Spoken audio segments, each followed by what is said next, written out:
Okay. So thank you again for having me here. This is really a great honor. This is really cool as this unfolds. Just getting to know everybody. This is I go to a lot of conferences, as I'm sure maybe a lot of you do, but this is unusually cool. Just it's very organic and we're interacting a lot, which is a lot of fun, because often at the big conferences there's people on the stage and there's these people out there and there's this kind of split. So I'm just really enjoying being here and getting to know everyone, so thank you. We have about 30 minutes and you'll give me little signals and stuff, right? Good, thank you. The topic for this is awakening our natural agility in the midst of work's challenges. And the reason why I was encouraged, or I suggested this topic of agility, is in my work in doing a lot of executive coaching, agility is pretty much coming down to be the key issue. And why is that? You know, Richard had spoken about it. The gentleman who spoke yesterday spoke about the fact that the kind of experiences we're having in businesses now is rapid, disruptive, unending change. In the past, basically what you try to do is stabilize your organization to have it be predictable. So the saying used to be, if it's not broke, don't fix it, right? If it's not broke, it's fine. The saying nowadays, if it's not broke, break it, right? If you have a strategy, you've already missed the boat, so to speak. Now, why is this? I'd like to just give a few examples and then talk about why meditation is core to developing an agility in relationship to this disruption.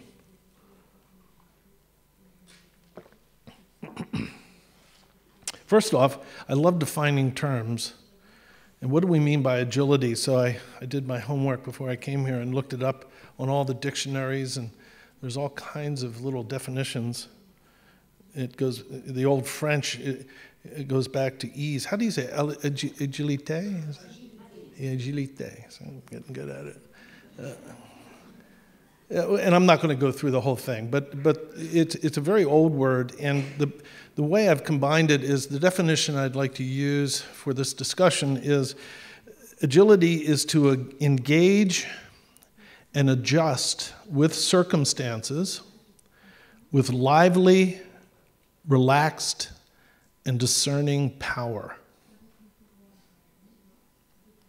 And we don't have enough time to sort of go through that, but it's important. When we think agile, it's almost just adjust, but it's not. You're adjusting to bring about a result, typically, and you're doing it from a place of power, right? So agility has that sense to it. So why is agility so important? I'd just like to give a few examples.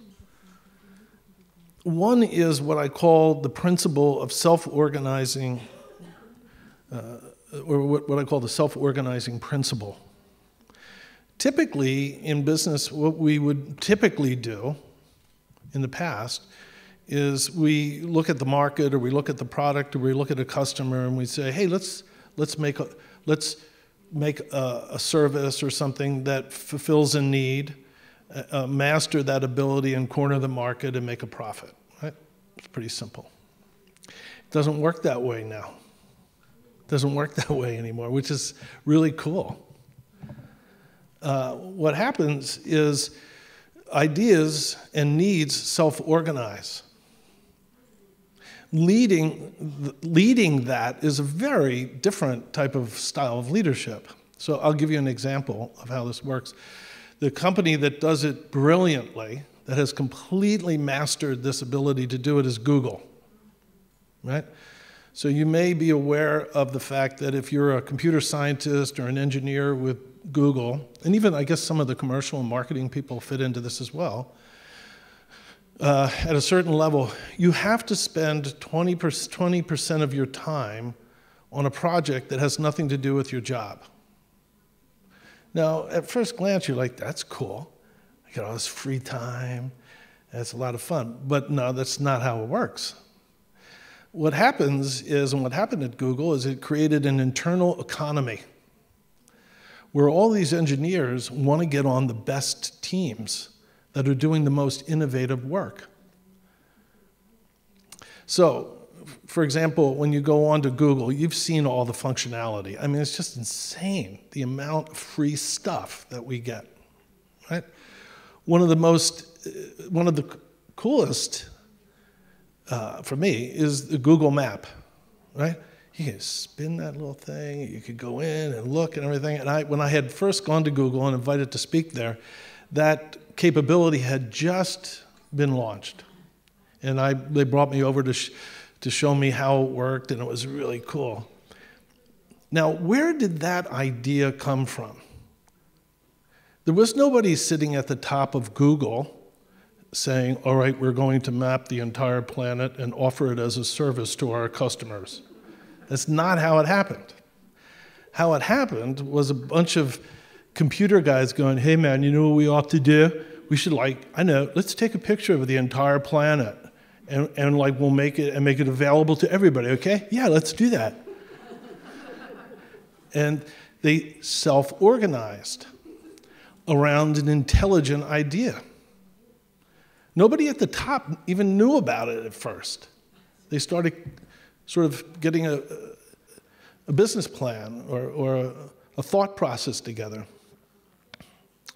So this self-organizing principle is happening everywhere. And one of the reasons why it's rapidly happening is because another example of this is that we can scale our businesses very quickly, just like that. Anybody familiar with Etsy?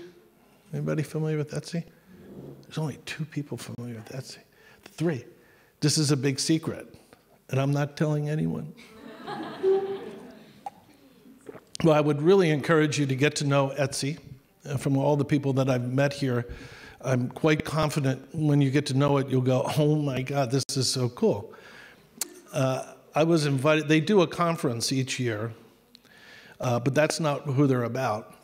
They're an online business, and they have a set of values that are truly inspiring. But the thing that makes them most powerful is that they can help you scale your business. So if you're an African woman in Nigeria and you make rugs, they can create a business for you so that you can reach customers from Siberia to Argentina. Your products, marketed, positioned, shipped, priced, and they can do it like this, real quick.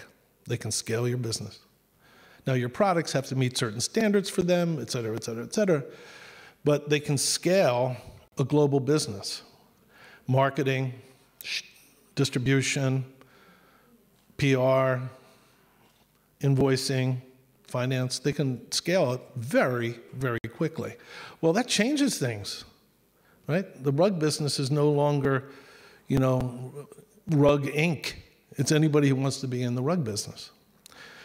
That creates enormous chaos, and it requires agility. One must be agile. You have to read what's going on. Who's your competition? Where can I get the best material? What's the best message? What's my customer really want? You got to know. I'm not going to go through many more. I'll get to the meditation and how meditation is key to engaging this. Another one is I do a lot of consulting, coaching of executives who are moving from one job to another. And I don't say this to all of them, but I say it to a lot. You don't want a job. You really don't want a job. Jobs are very, very limiting. Why do you want a job? Now you're tying yourself to a company, for God's sakes. Why would you want to do that? It just limits you. What we're finding, and there was a big article in the Harvard Business Review on this recently, is where employment is going is toward what's it called? Tours of duty. Is that we're actually recognizing that our jobs are impermanent. Has everyone already recognized that? Anyone not recognize that yet? Our jobs are impermanent. They do. Work cannot, I'm here to give you a secret. Work cannot give you any security. Big secret, right? We want it to, but it can't. It's not built for that. So tours of duty are really where employment is going, which requires agility. What are the skills that are being looked for? What are the companies that are in the market looking for talent? Who's there that's making the decision? How can I appeal to that individual? What are the challenges the company's having that I can actually meet? Et cetera, et cetera, et cetera. Requires agility.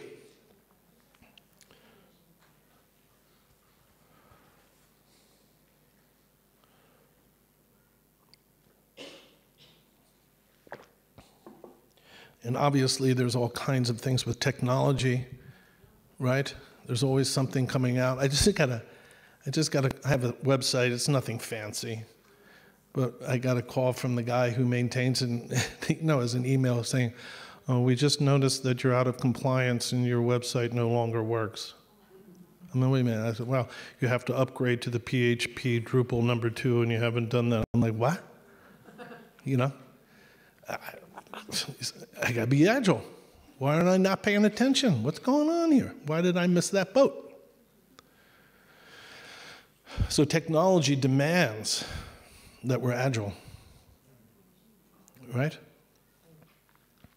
So we could go on and on about why this new 21st century economy is demanding a new perspective on how to thrive in business. And there's 2 articles that are made available. I brought them and they copied them. I think it's amazing. Front page of The Economist, in November of 2013. It's an essay on why Buddhism most likely will be the spiritual underpinnings for capitalism in the 21st century. That's The Economist. We're not talking the Utne Reader here or, hippie magazine. This is conservative economics. Even to make matters even more interesting, there's another article. It was just in the New York Times, and it's written by a guy named Arthur Brooks. And you may know who he is, may not. He's the president of the American Enterprise Institute. The American Enterprise Institute is the most conservative economics think tank in the United States. We're talking Tea Party gone wacko. He argues in his essay in the New York Times that the Dalai Lama represents the values required for modern capitalism to survive. I mean, what did Michael say? I'm pinching myself. I'm pinching. How did this happen? It's amazing, All right, so with all of this disruption, all of this chaos, all healthy in many, many ways, not all, but a lot of it's healthy. How does this practice of mindfulness meditation, mindfulness awareness meditation, what role does it play in terms of this agility?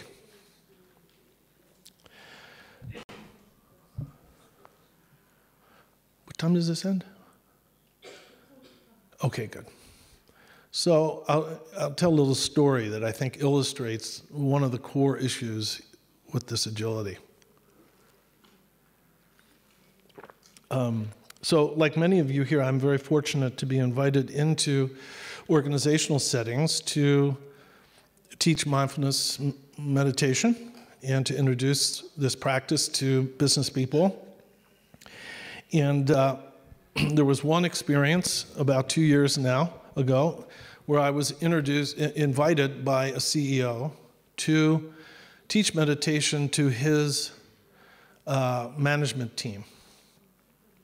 The CEO had come to one of my conferences or my workshops and was quite keen on mindful leadership and wanted to begin to sort of introduce the possibilities to his senior team. And this was a mid-sized financial organization, about 450 employees in the United States.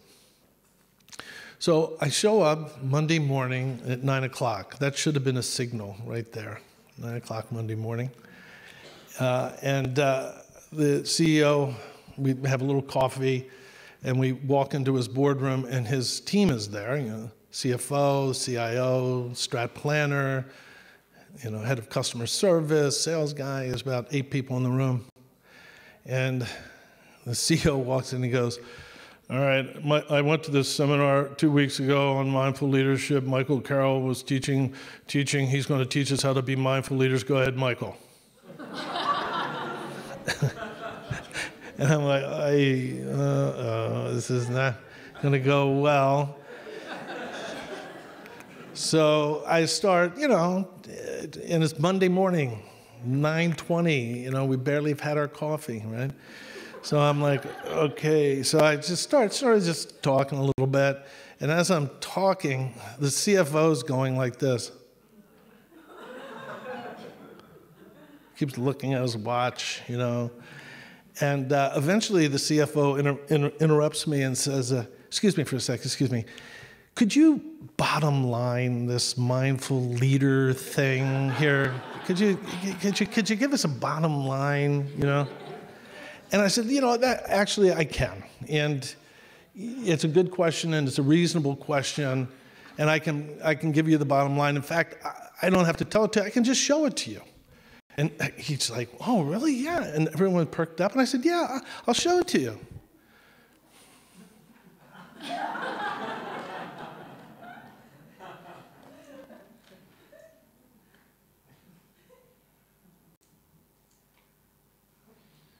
I just sat there for about a minute. So what do you think happened? Anybody? Pardon me? I'm sorry? No, nobody laughed. People started getting very nervous. Very nervous. And I said at the end of my little 1-minute display, I said, so what happened? One of the fellows said, well, I thought something was going wrong. And one person said, which really is the sweet part of this, he goes, I thought things were unraveling. And so I said to them, as I'm saying to you, I said to these guys, just a little bit of psychological space. Just a little bit. And what happens? We panic.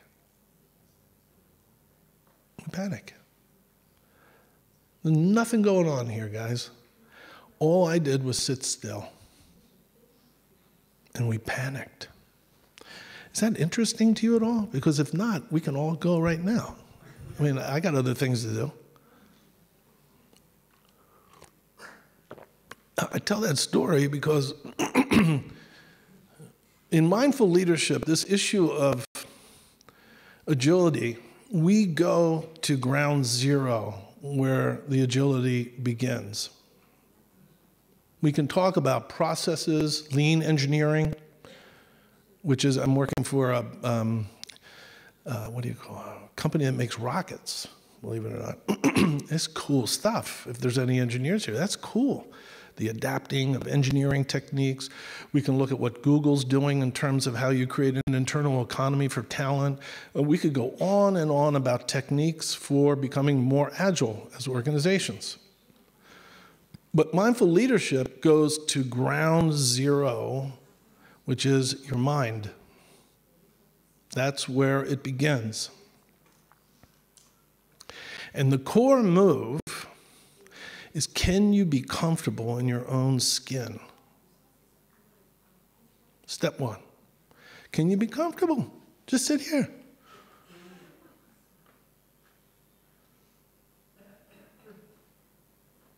That's it. No big deal. No problem. But as we all know, We sit here for a little while, and we start wanting to have some other experience. This experience isn't good enough. I'd rather have this other experience. Something, anything. Yeah. In Buddhism, doing this is just not cool enough. Can't we have like beads? Wear a little something, anything other than this, right? So this agility is really fundamentally a spiritual stance in how we engage complex and demanding circumstances. It doesn't really matter if it's at work, personal life, buying a cup of coffee. It really doesn't matter. Helping a fly. It's a spiritual stance, fundamentally, that is confident and at its ease.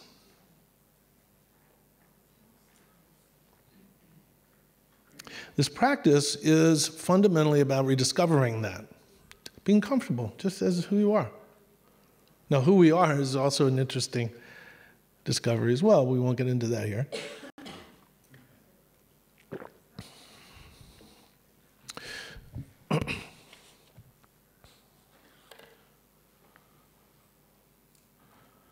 So, the meditation, maybe we'll have discussion instead of me talking. Make one more point and we can just open it up. The issue then is this ease of presence requires that you are completely available to whatever's going on. That's like, it's not like you have to try to do that. That's happening with or without our permission. You may notice the situation's happening with or without our permission. And our toes are actually happening with or without our permission too.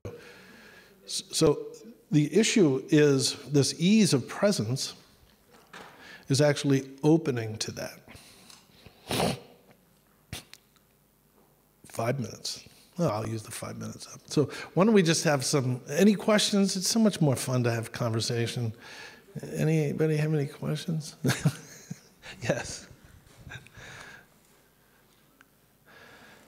So go ahead, I'll just say it yeah. Okay, good.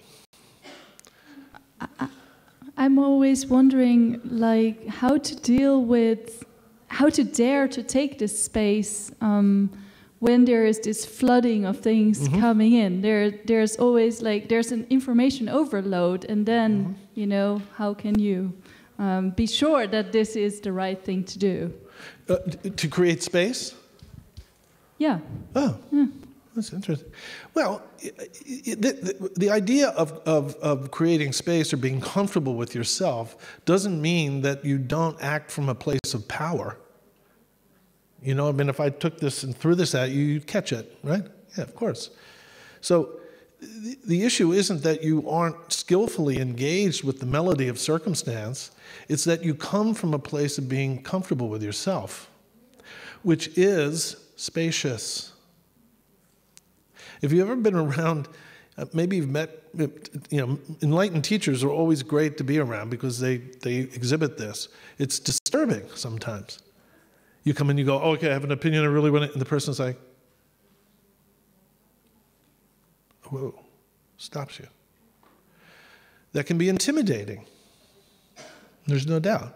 But the issue is poise is how you, remember our definition, it's to engage and adjust with circumstances with lively, relaxed, and discerning power. And what I'm saying from the mindful leader point of view and from the practitioner's point of view, it starts with being utterly comfortable in your stance. And you're a dancer, so you know. First, you're just comfortable in your stance. Then you move. Okay? 2.5 minutes.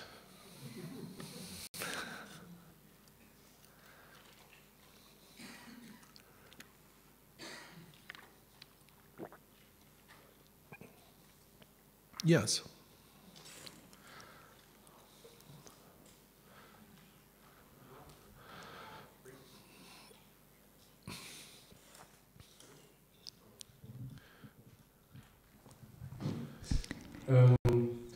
Quel est le poids What is the point de l'intention of intention? quand vous discutez avec des When managers? you discuss with managers, what is the point of intention? Est-ce que le fait de With the fact of l'intention updating their intentions, or peut les aider à, can that help them to à changer leur point de vue? change their point of view, or even their mind state? When you say intention, do you just mean any intention? L'intention avant d'agir. Donc, quand on est un manager, When you're a manager, for instance, on agit you act, you decide, et on actualise. and we update our actions or intentions. The more the higher the intention, the more our action Yeah. is affected. Yeah, I mean, intentions in the workplace are, it's like normal. I mean, I intend to provide the best customer service for these individuals, or I intend to fire you next week because you're not doing your job well, or I intend to buy and merge these two companies, or I intend to hire this person. They're all beautiful. There's no problem. How you execute against your intentions skillfully is key.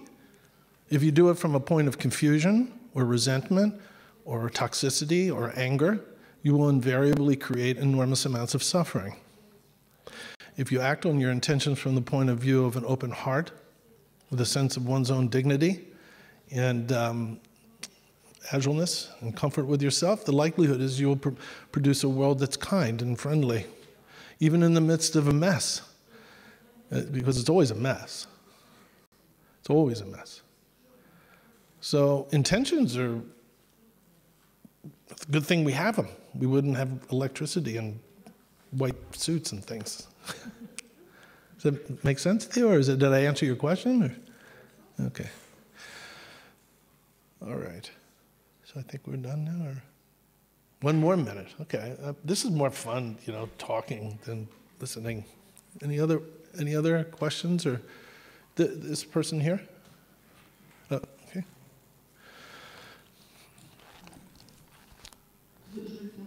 I'm going to do it in French. So I have a question which is fairly general. I'm a business coach, and I've been doing this for about 10 years, facilitation and training. And I'd like to integrate the meditation in my approach. I'd like to hear what you have to say, or you could share your experience about the very first time that you talked about meditation with top management, or the very first time you introduced the idea of meditation. I feel apprehensive about it. I don't dare talk about mindfulness because I get the feeling that the customers I'm working with will not be prepared to listen. Yeah, it's a good question. And by the way, Michael is going to be coming out with a book on mindfulness and coaching, right? So we'll be able to get some body of disciplines in a single place. So that'll be coming out. When's it going to come out? Next year, in a year. So we'll have something to work with there. I think this is a good question. And my approach is not, the issue isn't so much trying to introduce mindfulness to a client. And I would encourage everybody to not do that. Do not try to introduce mindfulness into organizations or to individuals. This is a great conference, so we can end now. The issue. So thank you. Now the issue is, what is it that my client is going through that I can be helpful? That's the key. That's the first and foremost issue. It's very much the bodhisattva approach of wanting to understand what the other person's about. What are they going through?